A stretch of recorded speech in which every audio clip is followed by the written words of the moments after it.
Hello everyone, welcome back to my YouTube channel. तो चलिए इस वीडियो में हम लोग देखिए जो भी स्टूडेंट ल्यूसेंट बुक परचेज किए हैं, ल्यूसेंट की जो जनरल साइंस की मैंने बताई थी बुक बताई थी, वो परचेज मैंने की भी है। फिर उसके बाद मैंने उसका मैटर देखा तो अच्छे कंटेंट हैं उसमें कुछ चीज़ें, तो इसलिए मैंने आपको रिकमेंड किया था कि अगर आप बीएससी नर्सिंग की एंट्रेंस एग्ज़ाम तैयारी कर रहे हैं, बीएससी नर्सिंग हो गया या फिर पैरामेडिकल या फार्मेसी हो गया, कोई भी स्टेट हो गया, कहीं से भी आप बीएससी नर्सिंग एंट्रेंस एग्ज़ाम देना चाह रहे हैं, आप अटल बिहारी वाजपेयी एम्स हो गया, राजस्थान हो गया, फिर महाराष्ट्र हो गया, फिर आपका बिहार हो गया, कहीं का भी हो गया, तो आपके लिए ल्यूसेंट जो बुक है ना वो इम्पॉर्टेंट है। तो चलिए इस वीडियो में हम लोग केमिस्ट्री का कुछ पोर्शन कवर करेंगे और नेक्स्ट वीडियो में हम सोच रहे हैं ना, ये जो पूरी केमिस्ट्री के लगभग 100 पेज 120 ऐसे ही पेज है इसमें, तो उसका पूरा एक रिव्यू दिखा देंगे कि मतलब क्या चीज़ें इंपॉर्टेंट है। लेकिन ये चीज़ रिव्यू दिखाने के पहले मुझे 2-3 घंटे उसको देखना पड़ेगा ना, सब चीज़ अच्छे से देखना पड़ेगा, क्या इंपॉर्टेंट है क्या नहीं है, तभी बता पाएंगे। देखिए पढ़ाने वाला वही बेस्ट होता है जो पढ़ के पढ़ाए भाई, ऐसे कोई है नहीं कि जो ऐसे मतलब पढ़ाना शुरू कर दे। तो बेस्ट टीचर वही होता है जो पढ़ के पढ़ाए। तो मुझे क्या चीज़ है, मुझे पूरी केमिस्ट्री देखने के लिए लगभग 2-3 घंटे चाहिए, तो उसके लिए अभी समय निकालना पड़ेगा। 2-3 घंटे काफ़ी होते हैं मेरे लिए, आपके लिए भी। तो चलिए केमिस्ट्री का कुछ पोर्शन कवर करते हैं। देखिए ये एकदम बेसिक चीज़ है और काफ़ी इंपॉर्टेंट है। आपका कहते नहीं केमिस्ट्री में बेस कमज़ोर है, बेस कंप्लीट नहीं है, बेस मतलब बेसिक कॉन्सेप्ट जो होते हैं वो क्लियर नहीं है। तो थोड़ा सा ये जो बुक है ना आपका बेसिक कंप्लीट करेगी। ये बुक कहते नहीं सफिशिएंट नहीं है, ये बुक थोड़ा बेसिक आपका क्लियर कर देगी। सफिशिएंट क्यों नहीं है अभी आगे पता चल जाएगा। अरे यहाँ से फिजिक्स में कभी कभी क्वेश्चन देखने को मिल जाता है, कभी कभी ऐसा होता है ना कि केमिस्ट्री में क्वेश्चन देखने को मिलता है। तो एक क्वेश्चन ज़रूर आपको मिलेगा, इंट्रोडक्शन स्टेट ऑफ मैटर, की पदार्थ की क्या अवस्था होती है, जो पदार्थ होता है क्या अवस्था उसकी होती है। तो chemistry is the branch of science that studies composition properties and interaction of matter. तो मैटर पदार्थ के बारे में कुछ चीज़ें हम लोग पढ़ेंगे और देखिए हम लोग वही चीज़ें पढ़ेंगे, लाइन टू लाइन नहीं पढ़ेंगे, जो चीज़ इंपॉर्टेंट रहेगा ना वही चीज़ ज़्यादा हम लोग देखेंगे। जैसे यहाँ से क्वेश्चन पूछा जाता है कि ये एक क्वेश्चन बनता है डिस्कवरी ऑफ, देखिए हम लोग जो पढ़ेंगे ना ये एंट्रेंस एग्जाम के बेस पे पढ़ेंगे कि क्वेश्चन क्या पूछा जाता है। मेन मोटिव यही है, मेन हम लोग का उद्देश्य यही है कि एग्जाम में क्वेश्चन को सही करना। In this provided man kind the large number of saving, life saving drug पूछा जाता है। 4 ऑप्शन देगा कि लाइफ सेविंग जो जीवन सुरक्षा दवा होती हैं वो कौन सी होती हैं, तो ये क्वेश्चन पूछा जाता है। तो लाइफ सेविंग ड्रग फिर वहाँ पे देता है sulpha drug penicillin, similarly life saving drug like, तो पेनिसिलिन अगर ऑप्शन में देगा, या फिर सिस्प्लेटिन देता है या टैक्सोल देता है। ये have been found to be very effective for cancer. अब ये भी क्वेश्चन पूछ सकता है कि सिस्प्लेटिन और टैक्सोल किसके लिए, किस बीमारी के लिए होते हैं, तो कैंसर थेरेपी में यूज किए जाते हैं। फिर नेक्स्ट में ये जैसे एजेडिटी एक होता है ड्रग्स, एजेडिटी का नाम क्या होता है, एजिडोथाइमिडीन होता है, azidothymidine used for AIDS victim. AIDS जो पेशेंट होते हैं उनमें एजेडिटी एक मेडिसिन होती है, दवा दी होती है, वो यूज की जाती है एड्स पेशेंट में, एड्स विक्टिम में। तो ये क्वेश्चन ये भी पूछा जाता है कि एड्स विक्टिम में क्या होता है, एड्स विक्टिम में एजेडिटी दवा होती है, मेडिसिन होती है, वो जो कि यूज किया जाता है। अगर नेक्स्ट क्वेश्चन की बात किया जाए कि नेक्स्ट क्वेश्चन कहाँ से पूछता है, तो यहाँ से क्वेश्चन पूछ सकता है कि it is responsible for the discovery of highly explosive substance पूछता है कि 4 ऑप्शन देगा, पूछता है हाईली एक्सप्लोसिव सब्सटेंस कौन सा है। 4 ऑप्शन में हाईली एक्सप्लोसिव मतलब जो बम विस्फोट बनाए जाते हैं वही एक्सप्लोसिव सब्सटेंस होता है। ऐसे सब्सटेंस जिसके अंदर जो होती है एनर्जी काफ़ी मात्रा में होती है, तो वही हाईली एक्सप्लोसिव सब्सटेंस बोले जाते हैं। जैसे टीएनटी हो गया, नाइट्रोग्लिसरीन हो गया, डायनामाइट हो गया, ये क्या होते हैं, ये हाईली एक्सप्लोसिव सब्सटेंस होते हैं। टीएनटी क्या होता है, ट्राई नाइट्रोटोल्यून होता है, tri nitro TRI tri NITRO tri nitro TOLUNE trinitrotoluene होता है। इसके अंदर काफ़ी एनर्जी होती है, एक्सप्लोसिव होते हैं ना। जैसे मान लीजिए क्या होता ही है 1 ग्राम टीएनटी में लगभग ये समझिए कि 4000 जूल एनर्जी होती है। तो ये चीज़ इसलिए काफ़ी एनर्जी होती है ना, तो ये जब विस्फोट करते हैं तो काफ़ी खतरनाक होते हैं। पॉइजनस गैस, कुछ पॉइजनस जहरीली गैस होती हैं, जैसे मस्टर्ड गैस हो गया, ल्यूबिसाइट हो गया और फास्जिन हो गया। तो फिर ये सब क्वेश्चन पूछा जा सकता है कि पॉइजनस गैस कौन सी है, तो mustard gas, lewisite and phosgene and many other deadly weapon such and atoms bomb and hydrogen atom. तो ये सब चीज़ें क्वेश्चन पूछता है। ये देखिए, there are many branches of chemistry में मेनी ब्रांचेज हैं, अधिक ब्रांचेज हैं, physical chemistry, inorganic chemistry, organic chemistry, इतना हमको इसमें पढ़ना है, बायो केमिस्ट्री भी देखना है।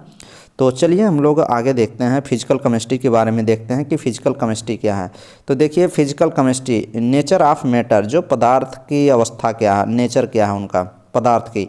तो everything in universe is made up of materials which scientist have named matter are example. जैसे कौन कौन से फूड हो गया, स्टोन हो गया, क्लाउड्स हो गया, स्टार हो गया, प्लांट हो गया, एनिमल हो गए, ये सब क्या है, ये सब नेचर ऑफ मैटर जो नेचर में एग्जिस्ट करते हैं ईयरली।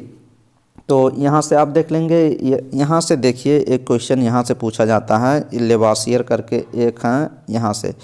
नेक्स्ट में ये देखिए, यहाँ से एक क्वेश्चन बनता है कभी कभी लेवासियर के ऊपर, एक साइंटिस्ट हैं लेवासियर। ये देखिए, Lavoisier regarded as father of modern chemistry पूछा जाता है कि फादर ऑफ मॉडर्न केमिस्ट्री आधुनिक केमिस्ट्री जो है वो उनके जन्मदाता कौन है, उसके पिता कौन है, तो लेवोसियर एक साइंटिस्ट का नाम है। तो ये आप याद कर सकते हैं। लेकिन ये देखिए, एक चार्ट बनाया गया है, डायग्राम बनाया गया है, जो लाइन डायग्राम है, तो ये काफ़ी इंपॉर्टेंट है और इसको आप अच्छे से नोट कर लीजिए। कुछ कॉन्सेप्ट ये आपको सिखा के ज़रूर जाएगी। ये लाइन डायग्राम जो बनाया गया है, तो ये देख लीजिए, इसको आप बना सकते हैं। और अच्छे से मैं बता ही देता हूँ। देखिए, कोई पदार्थ होता है, मैटर्स होते हैं, तो उसको क्लासीफाई किया जाता है। देखिए, फिजिकल क्लासिफिकेशन कर सकते हैं उस पदार्थ का, या फिर केमिकल क्लासिफिकेशन कर सकते हैं।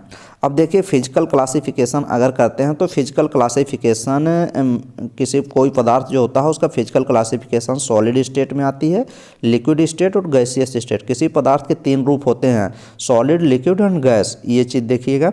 नेक्स्ट में ये देखिए, यहाँ से ये 3 आप इम्पॉर्टेंट है, इसको देख लीजिएगा।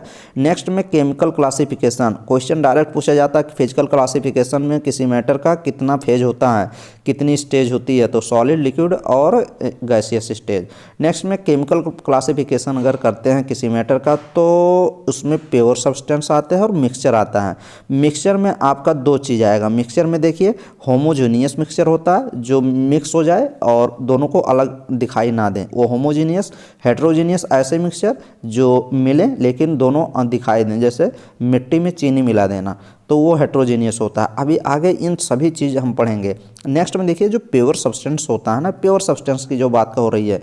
अब प्योर सब्सटेंस जो होता है, ये क्या होता है, प्योर सब्सटेंस में क्या आते हैं, ये देखिए प्योर सब्सटेंस में आएंगे। लेकिन ये चीज़ आप देख लीजिएगा, केमिकल क्लासिफिकेशन में प्योर सब्सटेंस और मिक्सर इंपॉर्टेंट है। मिक्सर में मैंने बता दिया। प्योर सब्सटेंस की अगर बात करेंगे तो इसमें देखिए 2 आएंगे, एलिमेंट्स आते हैं और क्या आते हैं, कंपाउंड आते हैं, एलिमेंट्स और कंपाउंड।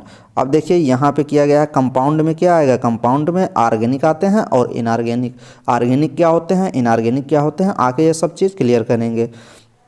नेक्स्ट देख लीजिए, जो एलिमेंट्स होते हैं वो क्या होते हैं, मेटेलिक एलिमेंट्स होते हैं, मेटलॉयड एलिमेंट होते हैं, नॉन मेटलॉयड एलिमेंट होते हैं। ये सब चीज़ें हम कवर किए हैं। ऐसा इसमें कुछ बताया नहीं है जो चीज़ें वीडियो में बताई नहीं गई हो, जो चीज़ों पे वीडियो बना ना हो, लेकिन वही है। अब आप करेंगे तो फिर मिलेगा सब कुछ चीज़ें। कोई चीज़ ऐसी नहीं है कि केमिस्ट्री, फिजिक्स, बायोलॉजी में पढ़ाई नहीं गई हो और वो इम्पॉर्टेंट हो। इम्पॉर्टेंट चीज़ें सब कवर की गई हैं।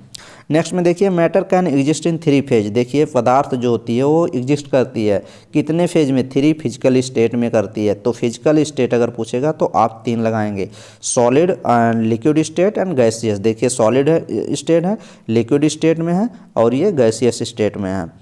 तो ये इंपॉर्टेंट है। अब सॉलिड क्या होता है, ये चीज़ बताया गया है कि सॉलिड क्या होती है। सॉलिड में चीज़ें देख लीजिए, सॉलिड स्टेट ये स्टेट होती है जो जैसे सॉलिड होता है वो क्लोजली पैक्ड होते हैं आपस में।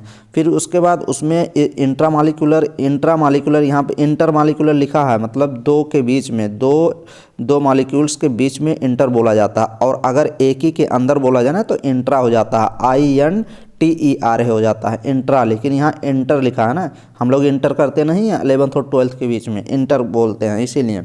तो वो चीज़ हो जाता है intermolecular. Distance due to small intermolecular distance होता है 10⁻⁻8 सेंटीमीटर होता है। तो ये चीज़ देख लेंगे, इंपॉर्टेंट है।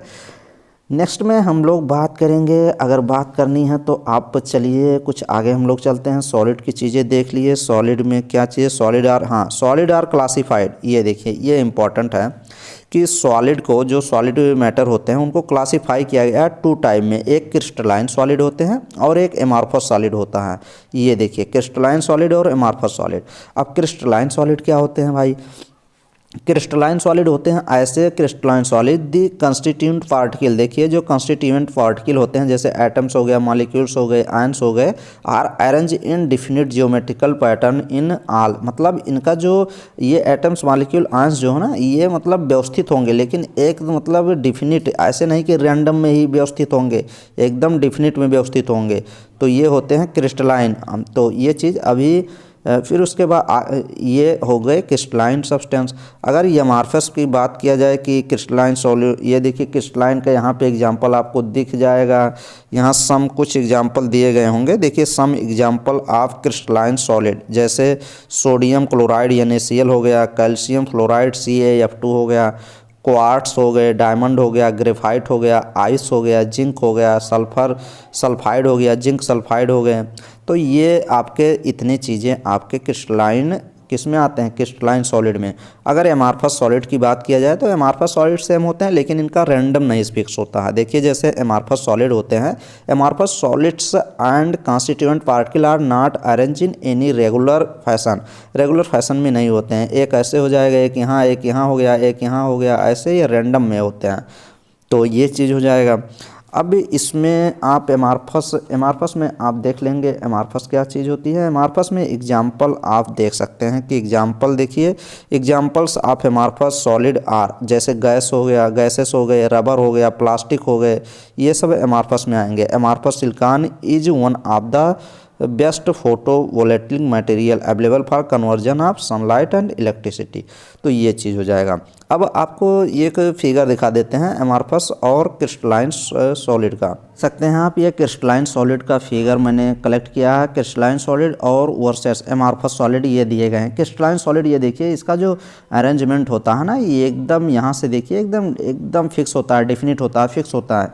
लेकिन एमार्फस सॉलिड का देखिए रैंडम आपका दिख जाएगा। देखिए क्रिस्टलाइन सॉलिड हैव ये highly order and repeating 3 dimensional atomic structure में दिखते हैं। Amorphous solid lack a long range order, their atomic structure have disorder arrangement, इसको दिखता है। तो ये आप फिगर देख सकते हैं crystalline solid and amorphous solid की चीज़ें। और देखते हैं ये हम लोग लिक्विड्स देखते हैं कि लिक्विड क्या होती हैं। लिक्विड में देखिए लिक्विड जो तरल पदार्थ होता है, लिक्विड्स देखिए intermolecular distance in liquid are greater than the solid, solid जो होते हैं उनसे अधिक इनका इंटरमॉलिक्यूलर डिस्टेंस होता है।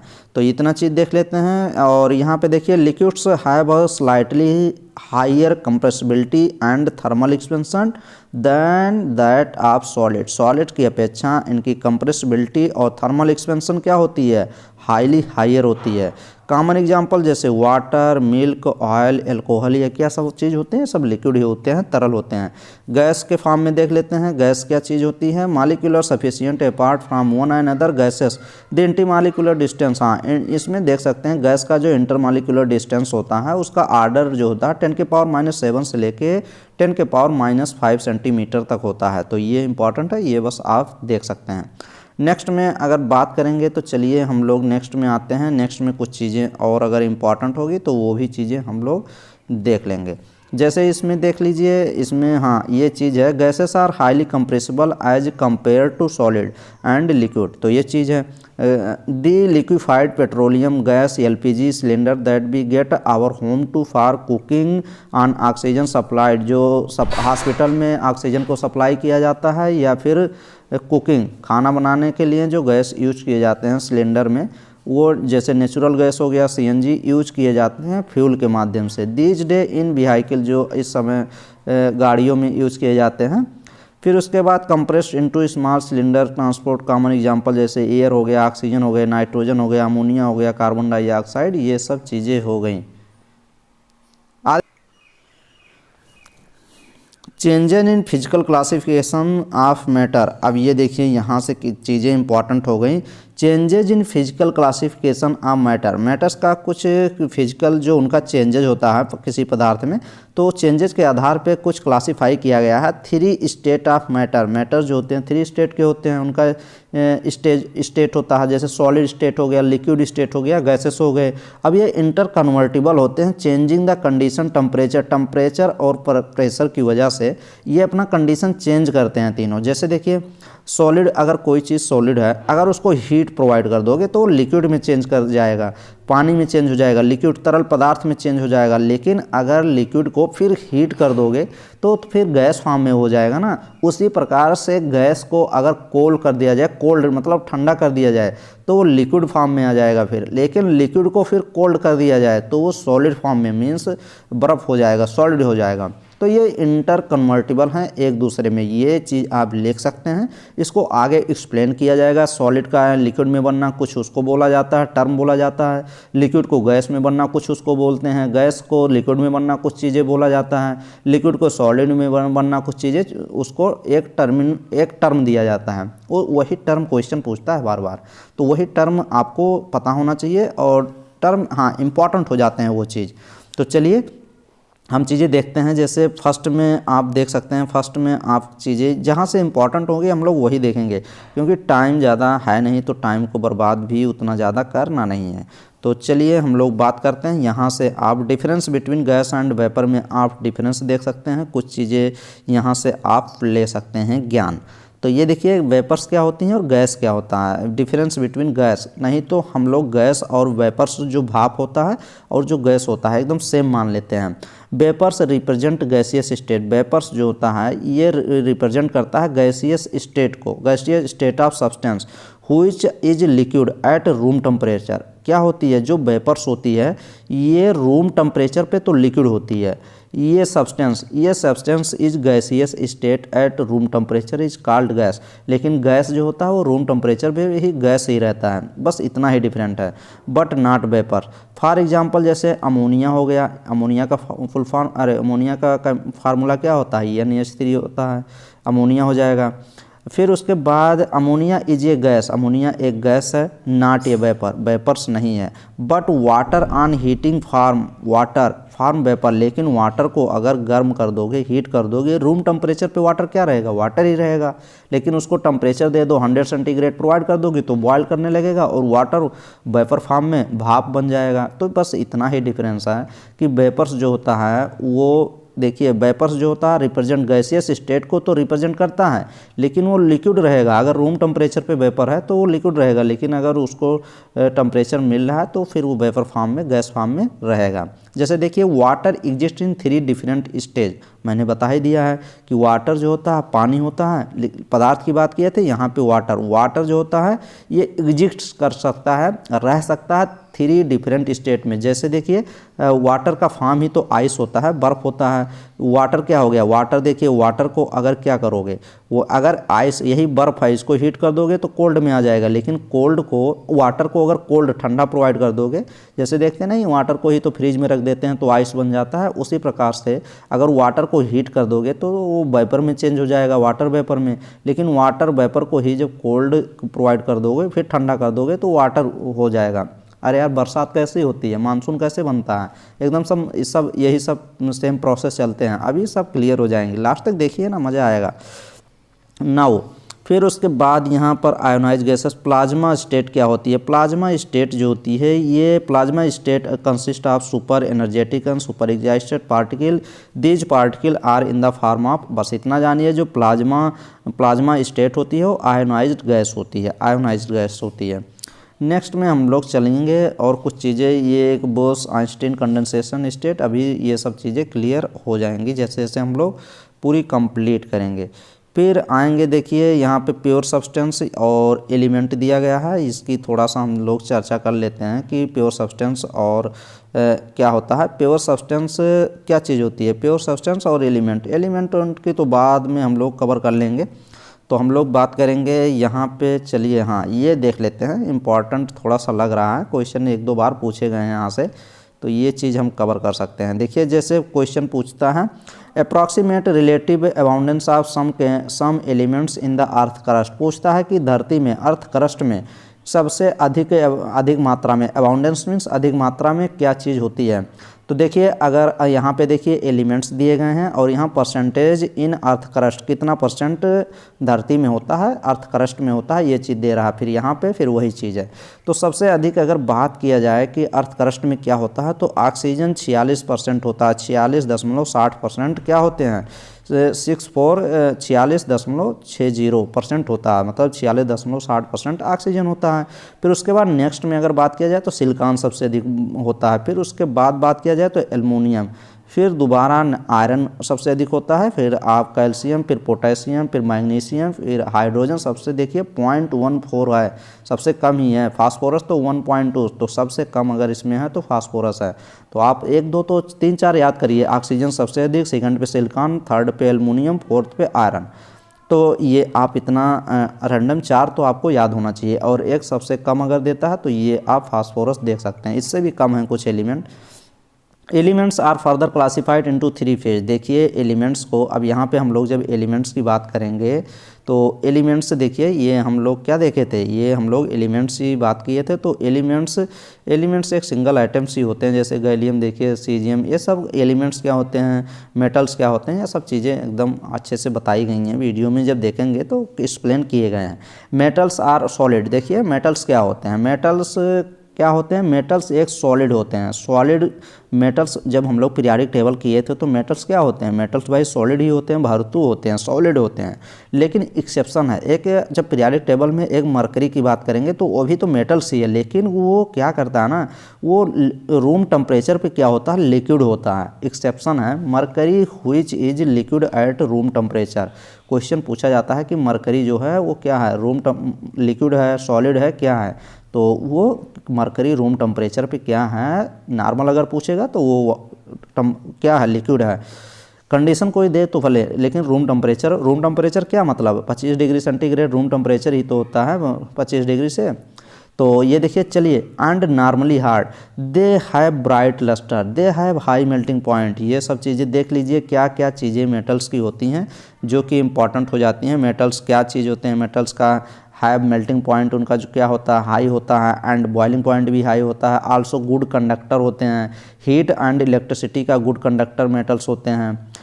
फिर उसके बाद कंडक्टिविटी ऑफ मेटल्स डिक्रीज होती है विथ इंक्रीज इन टेम्परेचर। जैसे जैसे आप टेम्परेचर को इंक्रीज करेंगे मेटल्स की कंडक्टिविटी डिक्रीज कर जाएगी due to vibration of positive ion their lattice point. Example iron, copper, silver, gold, aluminium, zinc. इस बुक की थोड़ा सा यही कमियां है कि इनके एग्जाम्पल कम दिए गए हैं। नॉन मेटल्स क्या होते हैं भाई, चलिए नॉन मेटल्स के बारे में कुछ चीज़ें देख लेते हैं, इंपॉर्टेंट है। Non metals are the elements which properties opposite to those of the metal they found in all state of matter.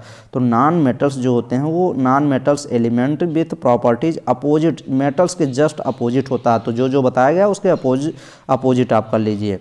They do not possess lustre, exception iodine, iodine एक एक्सेप्शन है, वो नॉन मेटल्स नहीं है। ये देख लीजिएगा, electricity, graphite and they not malleable, ये सब हो जाएंगे। एग्जाम्पल देखिए, hydrogen, carbon, oxygen, nitrogen, sulphur, phosphorus, ये इंपॉर्टेंट है। नॉन मेटल कौन कौन होते हैं, तो इतना तो आपको रटा होना चाहिए। इसमें आप ब्रोमीन भी ऐड कर सकते हैं, ब्रोमीन लिक्विड होता है, वो मेटल्स नहीं होते हैं। अब मेटलॉइड क्या होते हैं, मेटलॉइड मैंने बताया है ट्रिक के माध्यम से मेटलॉइड बताए गए हैं कौन कौन से एलिमेंट हैं जो मेटलॉइड होते हैं। Metalloid are element which have common properties both, जिसमें मेटल्स और नॉन मेटल की प्रॉपर्टीज होती हैं वो मेटलॉइड कहलाते हैं। जैसे आर्सेनिक, एंटीमनी, बिस्मथ और एग्जाम्पल हैं, तो वो आप देख लीजिएगा, वो आप किए होंगे, वीडियो तो मिला होगा। अब आप सोचेंगे एक ही वीडियो में सब कुछ करा दिया जाए ना, अब इसमें सब बता दें तो इम्पॉसिबल।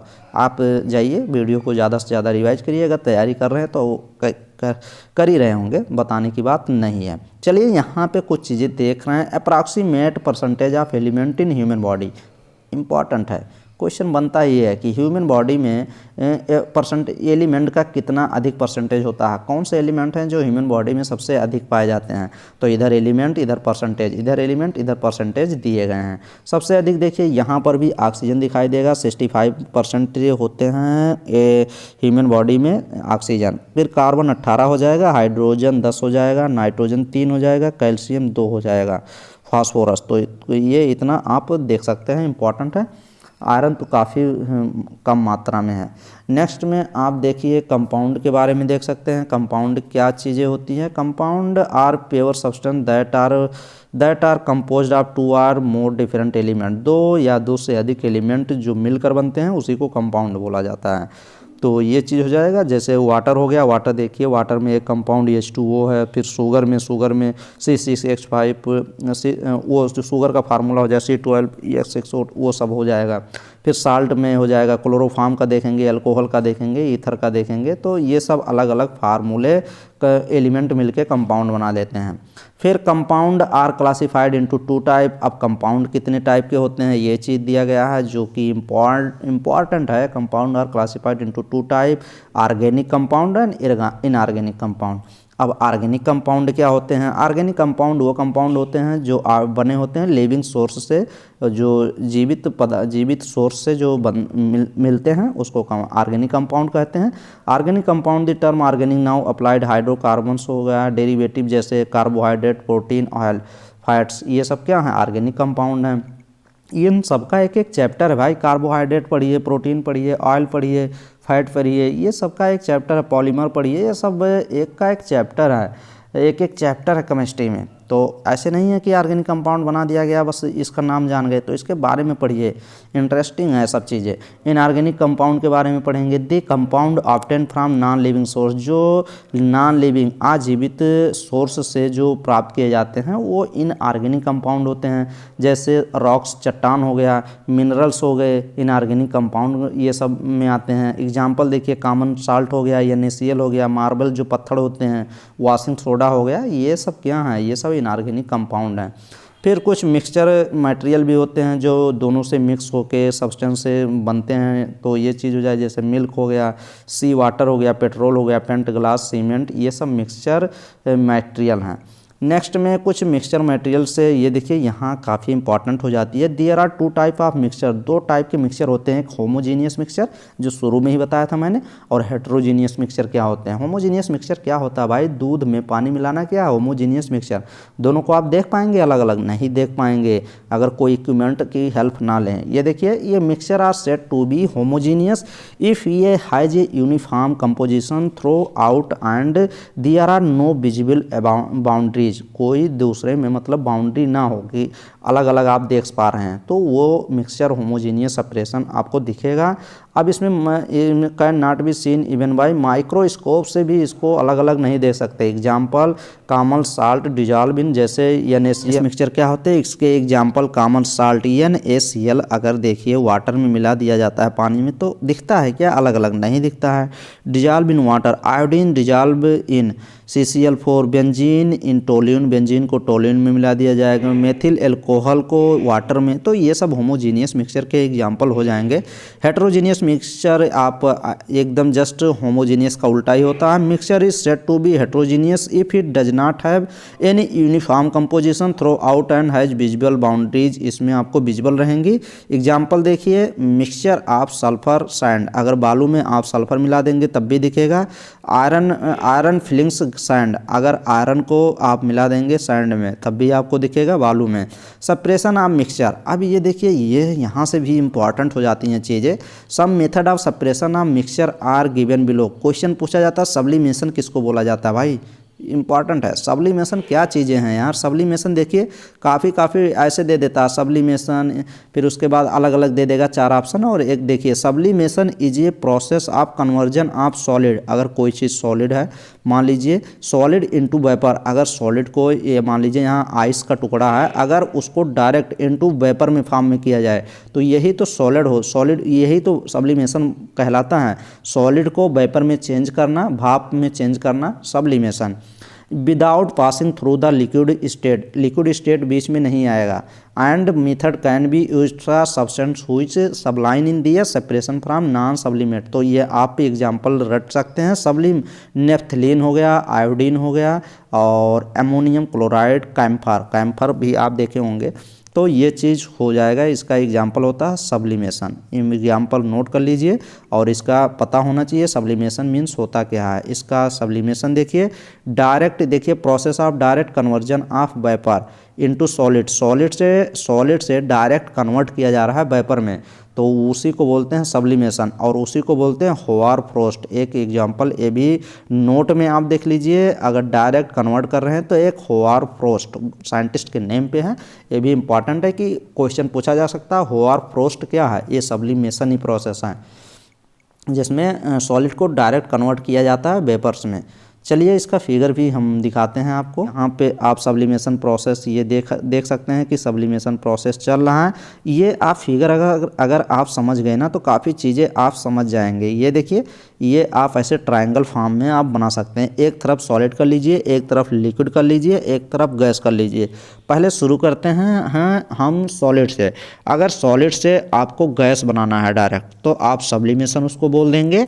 अगर आपको देखिए गैस है और उसी से गैस से क्या करना है, गैस से आपको सॉलिड बनाना है, तब भी आपको सब्लिमेशन प्रोसेस ही बोला जाएगा। लेकिन अगर बात किया जाए कि सॉलिड से आपको क्या करना है, लिक्विड बनाना है, तो मेल्टिंग प्रोसेस बोल देंगे। और अगर लिक्विड से आपको सॉलिड बनाना है तो फ्रीजिंग प्रोसेस बोल देंगे, फ्रीज करना। अगर आपको लिक्विड, यहाँ देखिए गैस से आप आइए, गैस से आपको लिक्विड करना है, गैस फॉर्म है उसको लिक्विड फॉर्म में लाना है तो उसको कंडेंसेशन बोलते हैं। अब लिक्विड से गैस से लिक्विड फॉर्म कैसे आता है, कंडेंसेशन प्रोसेस में कूलिंग किया जाता है, कूलिंग प्रोसेस होती है, इसमें कूल प्रोवाइड किया जाता है। अब ये देखिए एक चीज़ और देख लीजिए, यहीं पे अगर लिक्विड को डायरेक्ट गैस में चेंज करना है तो बॉयल करना पड़ेगा, उसी को इवेपोरेशन बोलते हैं। तो ये इम्पॉर्टेंट हो जाता है इवेपोरेशन प्रोसेस। अभी जब बरसात होती है सीजन में तो वहाँ भी आप देखेंगे। कुछ फिगर आपको भी दिखा देते हैं इसी में। देखिए जैसे फिल्ट्रेशन प्रोसेस क्या होती है, जैसे देखिए ये एक ग्लास फनल टाइप बना होता है, ये पूरा ग्लास फनल टाइप है, फनल है। फिर उसके बाद यहाँ पे फ़िल्टर पेपर लगा दिया जाता है, यहाँ फ़िल्टर पेपर दिख रहा होगा। अब यहाँ से ग्लास फनल में चीज़ें आपकी इसमें डाली जाती हैं। फिर सॉलिड जो रेसिड्यू सॉलिड पार्टिकल होते हैं यहाँ पे बैठ जाते हैं और जो तरल पदार्थ होता है वो आसानी से फिल्ट्रेट हो जाता है। तो ये फिल्ट्रेट प्रोसेस होती है।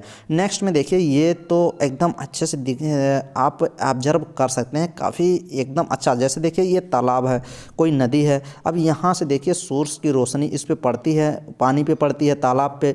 अब यहाँ से जो लिक्विड है ना भाप बन के उड़ता है, फिर उसके बाद यहाँ पे बादल बना लेगा। वायुमंडल में ये एनवायरनमेंट में जो बादल बना लेता है, फिर बादल बना के फिर यहाँ कूलिंग प्रोसेस होती है, ठंडा जब पड़ेगा फिर ये कंडेंसेशन प्रोसेस हो जाएगी, फिर ये लिक्विड फॉर्म में यही जो वेपर था यहाँ वेपर बादल बन जाता है, वेपर भाप बन जाता है, फिर यहाँ कंडेंस होके देखिए प्रेसिपिटेट मतलब बारिश होती है। तो ये प्रोसेस एकदम नेचुरल देखी जा सकती है।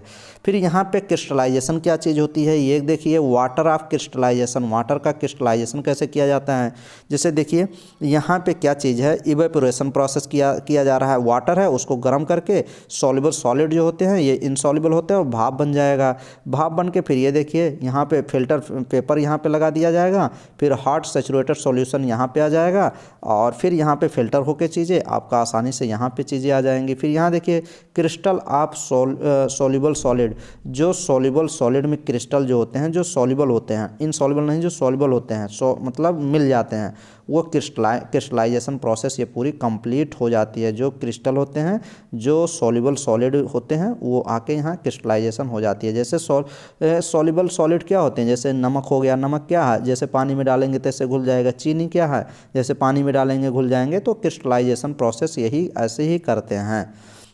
नेक्स्ट में आप separation of two miscible liquid, अगर दो मिसिबल मतलब आपस में मिलने वाले लिक्विड में हैं तो डिस्टिलेशन प्रोसेस से कैसे उनको अलग किया जाता है। तो डिस्टिलेशन प्रोसेस ये देखिए दिया गया है, यहाँ एक बर्नर लगाया गया है जिसके थ्रू क्या प्रोवाइड किया जा रहा है, एनर्जी हीट प्रोवाइड किया जा रहा है। Mixture of acetone and water, water में क्या मिक्स है, एसीटोन वाटर है। अब उसको एसीटोन को अलग करना है वाटर से। तो यहाँ पे देखिए डिस्टिलेशन फ्लास्क एक लगाई गई है, परखनली लगाई गई है यहाँ पे। फिर उसके बाद एक क्लैंप लगा दिया गया है, इससे ये अटैच कर दिया गया है। फिर यहाँ पे देखिए थर्मोमीटर लगाया गया है कि कितना टेम्परेचर उसको मिलना चाहिए, कितना टेम्परेचर देना चाहिए। फिर वहाँ पे देखिए यहाँ एक प्रखनली एक कंडेंसर लगा दिया गया है। ये कंडेंसर वाटर कंडेंसर है।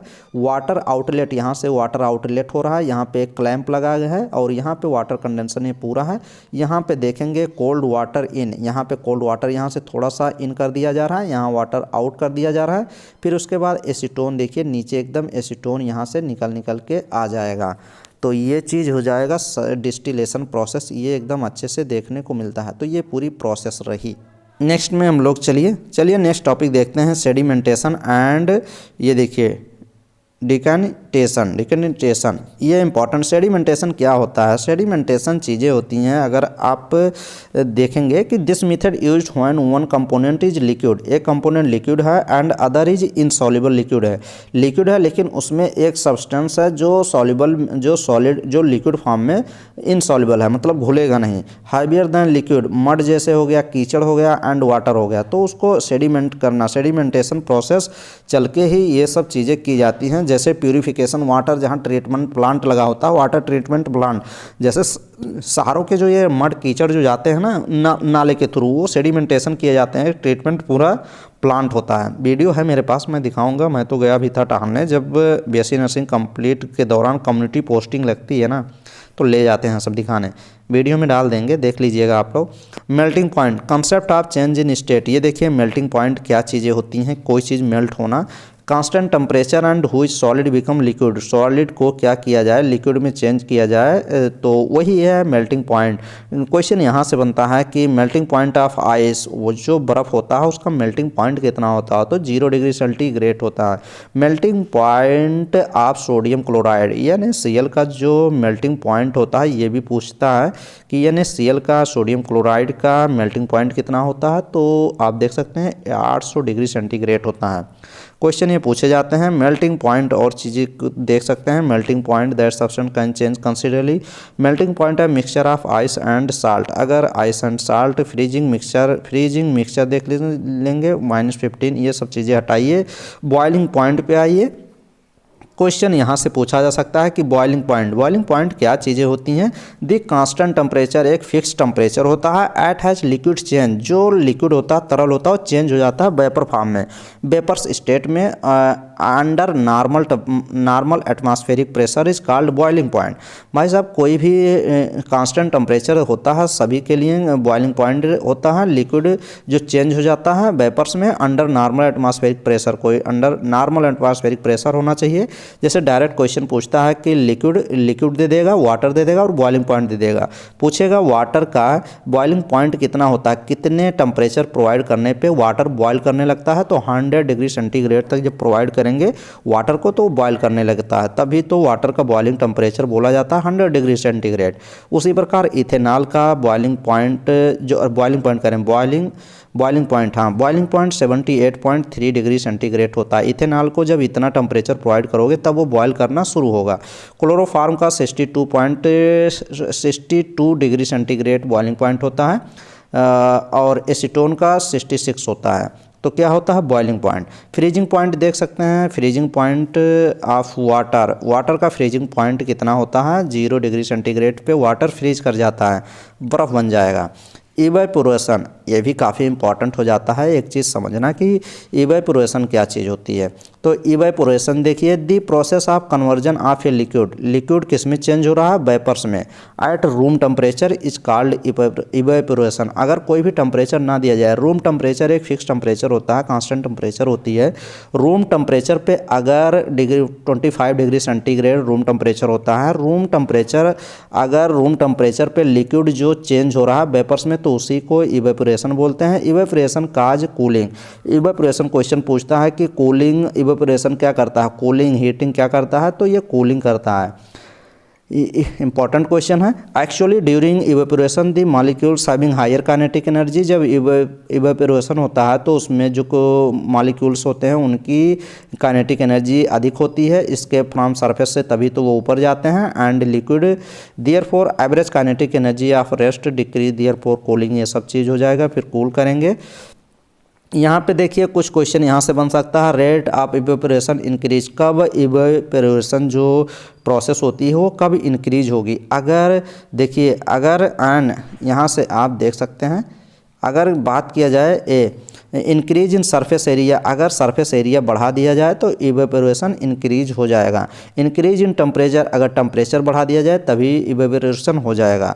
अगर डिक्रीज इन ह्यूमिडिटी, अगर इन्वायरमेंट में ह्यूमिडिटी जो आर्द्रता होती है अगर वो कम हो जाए, ह्यूमिडिटी कहते नहीं आज बहुत ह्यूमिडिटी है, मीन्स चिपचिपाहट हो रही है शरीर में, तो अगर गर्मी के सीज़न में ह्यूमिडिटी रहती है ना, टेम्परेचर एटमॉस्फेयर में ह्यूमिडिटी मतलब आर्द्रता होती है, तो वो तब भी डिक्रीज ह्यूमिडिटी जो होती है वो भी इवेपोरेशन को क्या करती है, बढ़ावा करती है। And increase in wind speed, increase in wind speed, अगर विंड स्पीड अधिक है तो इवेपोरेशन रेट हाई होती है। विंड स्पीड पे थोड़ा शक है, लेकिन देखिए यहाँ पे लिखा गया है तो देख सकते हैं वीडियो में अगर कराई गई हैं ये सब चीज़ें। नेक्स्ट में देखिए चलिए और कुछ चीज़ें इवेपोरेशन के बारे में भी समझ गए। इवेपोरेशन मैंने बताया भी था, मोनोएटॉमिक मॉलिक्यूल क्या होते हैं और डायटॉमिक मॉलिक्यूल होते हैं। मोनोएटॉमिक मॉलिक्यूल एक सिंगल एलिमेंट्स होते हैं having one atoms, their molecule are monoatomic molecule. जैसे हीलियम देखिए सिंगल, नियान, आर्गन, क्रिप्टॉन, ये सब क्या है मोनोएटॉमिक। डायटॉमिक में देखिए एलिमेंट हैविंग टू एटम्स जैसे मिलके बने हैं, H2 देखिए H2 एक H ये है, एक H ये है ना, तभी तो diatomic. Oxygen O2, nitrogen N2, तो ये डायटॉमिक होते हैं जो दो एलिमेंट से मिलके बनते हैं, दो मॉलिक्यूल से, उसी को डायटॉमिक मॉलिक्यूल बोलते हैं। ट्राइएटॉमिक मॉलिक्यूल जो तीन क्या बनते हैं, तीन एटम से मिलके बनेंगे उसको बोलेंगे ट्राइएटॉमिक। जैसे देखिए ओजोन एग्जाम्पल दिया गया है। टेट्रा एटॉमिक देखिए जो चार, टेट्रा मीन्स चार होता ही है, आपको पता ही है। टेट्रा मीन्स क्या होता है, चार। ट्राई मीन्स तीन होता है, टेट्रा मीन्स चार होता है। तो एलिमेंट्स हैविंग फोर एटम्स मिलके बनेंगे मॉलिक्यूल्स, तो उन मॉलिक्यूल को बोलते हैं टेट्रा। जैसे यहाँ से देखिए फास्फोरस, यहाँ P4 दिया गया है, उसी से देखिए ऑक्टा, ऑक्टा मीन्स 8 होता है। एलिमेंट हैविंग 8 एटम्स मिलके बनते हैं, ऐसे मॉलिक्यूल को ऑक्टा मॉलिक्यूल्स बोलते हैं। जैसे सल्फर S8 यहाँ पे दिया गया है। एटॉमिसिटी क्या होती है, the number of atoms in molecule of element, molecules में कितने एटम्स, नंबर ऑफ एटम कितने हैं किसी भी एलिमेंट्स इज कॉल्ड एटॉमिसिटी।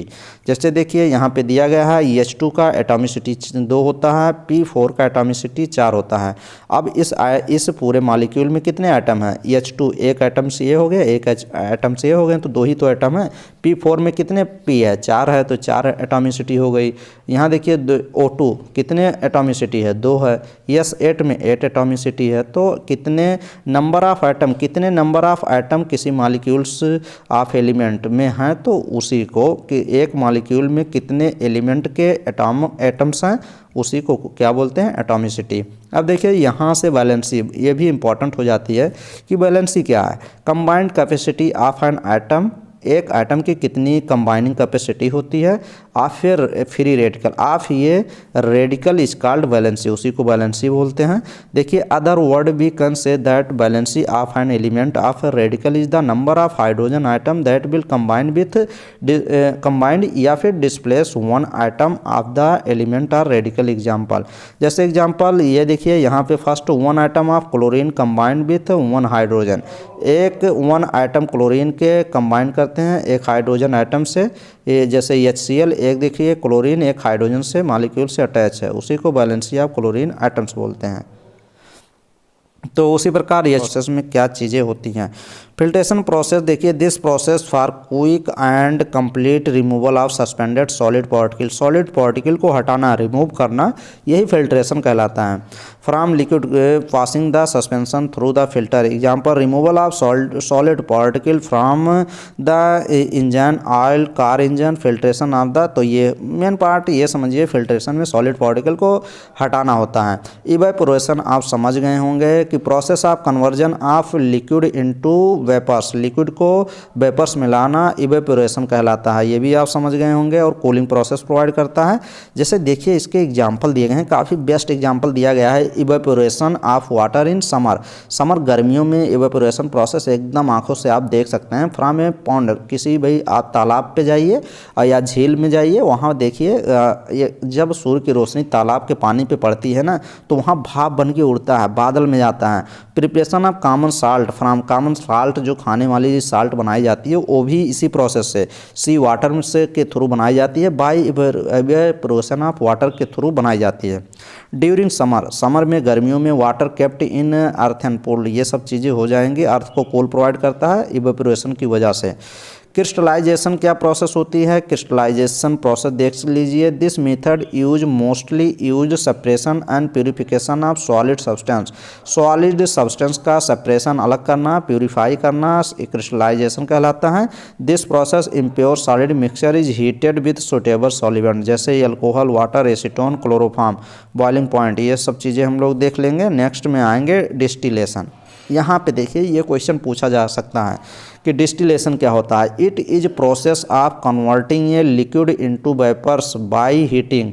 देखिए किसको, लिक्विड को किस में चेंज करना, वेपर्स में, by heating and then condensing the vapours again into the same liquid by the cooling. ये चीज़ें इंपॉर्टेंट, आपको लाइन थोड़ा अजीब लग रही होंगी। डिस्टिलेशन क्या होता है? It is process converting liquid into vapours. भाई लिक्विड को कब कब बनाया जाता है? लिक्विड को देखिए, लिक्विड को कन्वर्ट किया जाएगा वेपर्स में। तो वेपर्स को जब लिक्विड को वेपर्स में चेंज करना है तो हीट करके या फिर कंडेंस करके।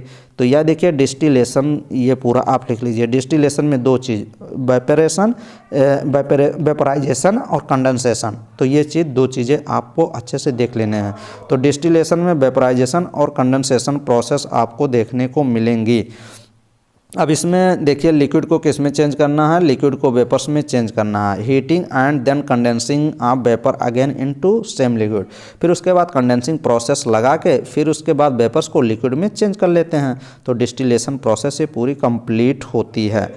नेक्स्ट में देखिए example, mixture of copper sulphate and water, mixture of water, boiling point इतना दिया गया है और इतना सब चीज़ें। फ्रैक्शनल डिस्टिलेशन, आप फ्रैक्शनल डिस्टिलेशन में वोलेटाइल लिक्विड यूज करते हैं। फिर क्रोमेटोग्राफी में कलर से संबंधित है, क्रोमा कलर यूज किए जाते हैं। तो ये चीज़ें हो जाएंगी। फिर उसके बाद हाई प्रेशर लिक्विड, ये सब आप चीज़ें देख लेंगे। नेक्स्ट वीडियो में हम लोग पूरी केमिस्ट्री कवर करेंगे कि क्या चीज़ें इसमें होती हैं। हाँ, एक चीज़ और देख लीजिए, वेपर प्रोसेस क्या होता है। वेपर प्रोसेस देख लीजिए, वेपर प्रेशर, प्रोसेस नहीं प्रेशर है।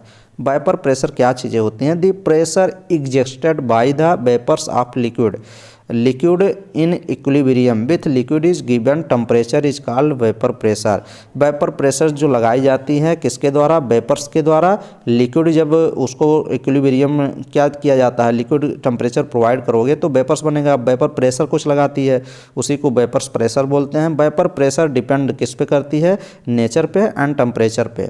नेक्स्ट में एक ये इंपॉर्टेंट है कंडेंसेशन। कंडेंसेशन हम लोग अब तो समझ गए होंगे कि क्या चीज़ होती है। Condensation is the process of change of substance from gaseous to liquid. जब गैस से लिक्विड फॉर्म में लेके आते हैं तो उसी को तो कंडेंसेशन प्रोसेस बोलते हैं। पर्टिकुलर टेम्परेचर प्रोवाइड करते हैं। ऑन कूलिंग, देखिए कूलिंग ये पर्टिकुलर फिक्स टेम्परेचर होता है। On cooling the gas particle lose their kinetic energy. जब उसको भाप में मान लीजिए चेंज है वेपर में, अब उसको जब क्या प्रोवाइड करोगे, कूल प्रोवाइड करोगे तो उसकी जो काइनेटिक एनर्जी पार्टिकल की होती है वो क्या कर जाएगी? वो लूज कर जाएगी। सो मोशन ऑफ पार्टिकल स्लो, उसके काइनेटिक एनर्जी कम हो जाएगी तो उस पार्टिकल का जो मोशन होगा स्लो कर जाएगा और वो डाउन कर जाएगी। और एवरी क्लोज द अनदर, और एक दूसरी आपस में क्लोज आएंगी और अल्टीमेटली वो लिक्विफाइड हो जाएंगी। गैस से क्या किस में चेंज हो जाएगा? वो चेंज हो जाएगा वाटर में। अब इसमें एक चीज़ें और देखिए, लेटेंट हीट क्या होती है और लेटेंट हीट फ्यूजन क्या होती है। लेटेंट हीट फ्यूजन और लेटेंट हीट ऑफ इवेपोरेशन। तो latent heat evaporation is the heat energy required, heat की एनर्जी रिक्वायर्ड होती है change in 1 kilogram 1 kg of liquid. 1 kilogram liquid को चेंज करने के लिए, किस में? गैस में चेंज करने के लिए जो atmospheric pressure at its boiling point. देखिए gas at atmospheric pressure at boiling point पे, तो उसी को लेटेंट हीट वेपोरेशन कहते हैं। 1 किलोग्राम लिक्विड को अगर गैस में चेंज करने के लिए कितना atmospheric pressure at boiling point पे एटमॉस्फेरिक प्रेशर आवश्यक होता है। लेटेंट हीट ऑफ फ्यूजन किसको बोलते हैं? फ्यूजन मीन्स जुड़ना होता है, फ्यूजन मीन्स ब्रेक होता है। तो फ्यूजन है जुड़ना ही होगा। The amount of heat energy, कितनी हीट, यहाँ पे देखिए latent heat of evaporation, heat energy required की जो हीट एनर्जी रिक्वायर्ड यहाँ पे भी हीट की एनर्जी रिक्वायर्ड होती है, लेकिन यहाँ पे 1 kilogram of liquid 1 kilogram of liquid था टू गैस में चेंज करना था, लेकिन यहाँ पे लेटेंट ऑफ हीट फ्यूजन जोड़ना है। 1 किलोग्राम ऑफ सॉलिड को किस में चेंज करना है, लिक्विड में। यहाँ पे देखिए लिक्विड को गैस में चेंज करना था, यहाँ पे सॉलिड को लिक्विड में चेंज करना एक फिक्स मेल्टिंग पॉइंट पे, उसी को लेटेंट फ्यूजन कहते हैं। कितनी हीट की एनर्जी की रिक्वायर होती है, और 1 किलोग्राम लिक्विड को चेंज करने के लिए गैस में 1 किलोग्राम लिक्विड को सॉलिड को चेंज करने में लिक्विड में, तो इतना ही डिफरेंट है लेटेंट ऑफ हीट फ्यूजन में। तो आप लेटेंट और हीट फ्यूजन में क्या याद करेंगे, सॉलिड टू लिक्विड और यहाँ पे liquid to gas. Latent of heat vaporisation पूछेगा और लेटेंट ऑफ हीट फ्यूजन पूछेगा, बस इतना ही डिफरेंट है। तो फिर इतना ही हम लोग इस वीडियो में करेंगे। वीडियो को आप अगर देख रहे हैं अभी तक तो लाइक करें, और हर वीडियो को लाइक तो करना ही है अगर मेरे चैनल के थ्रू आप तैयारी कर रहे हैं। तो चलिए नेक्स्ट वीडियो में आपको पूरी केमिस्ट्री कवर कराएंगे, और जो नए स्टूडेंट अभी ऐड हुए हैं वो मैंने कैसे सिस्टमेटिक वीडियो रिवाइज करनी है, मैंने पिछली वीडियो में पूरा उसको एक्सप्लेन किया था, तो वो वीडियो आप जाके देखें। कौन सी वीडियो है, चलिए यूट्यूब पे एक बार चलिए बता ही देते हैं। पे सर्च कर लीजिए, चैनल का मेरे नेम है CET NEET चैनल। जैसे ही सर्च करेंगे आपको ये नेम, ये लोगो दिख जाएगा, इसी पे क्लिक करेंगे, चैनल पे पहुंचेंगे। चैनल पे जाने के बाद आपको ये देखिए एक कवर फोटो आपको दिख जाएगा मेरे चैनल पे। फिर यहाँ पे स्क्रॉल करेंगे, वीडियो आपको रिवाइज करनी है लाइव में जाके सिस्टम में और प्लेलिस्ट ऑप्शन पे। तो चलिए आपको वीडियो सेक्शन में दिखाते हैं कौन सी वीडियो देखनी है, चीज़ें समझ में चीज़ें आएंगी। वीडियो सेक्शन पे जाएंगे, ये वीडियो आपको रिलेटेड मिल जाएंगी। CET NEET channel BSc nursing videos CET NEET YouTube, तो ये आप देखिएगा, ढूंढिएगा। अभी मैंने 2 दिन पहले ही अपलोड किया था। इस वीडियो को देख के अपनी जर्नी एजुकेशन की अच्छे से इम्प्रूव करिए। अगर आप BSc nursing paramedical pharmacy entrance exam 2024 की तैयारी कर रहे हैं तो ये वीडियो देखिए, सब चीज़ें समझ में आ जाएंगी सिस्टमेटिक ढंग से कैसे प्लेलिस्ट वाइज वीडियो रिवाइज करनी है। तो आप वैसे कर सकते हैं, काफ़ी स्टूडेंट कर भी रहे हैं और बेनिफिट मिल रहा है। 10-20 वीडियो देखिए, नहीं आपको समझ में चीज़ें आती हैं तो आप कहीं से भी तैयारी कर सकते हैं, लेकिन एक बार चैनल पे जाके इस चैनल के बारे में देखें। यहाँ पे physics, chemistry, biology, nursing aptitude, GK, English सब चीज़ें कराई जाती हैं, पूरी सिलेबस कराई जाती है, इसी चैनल पर कराई जाती है। तो चलिए नेक्स्ट वीडियो मिलेंगे और बेस्ट वीडियो आपको प्रोवाइड करेंगे।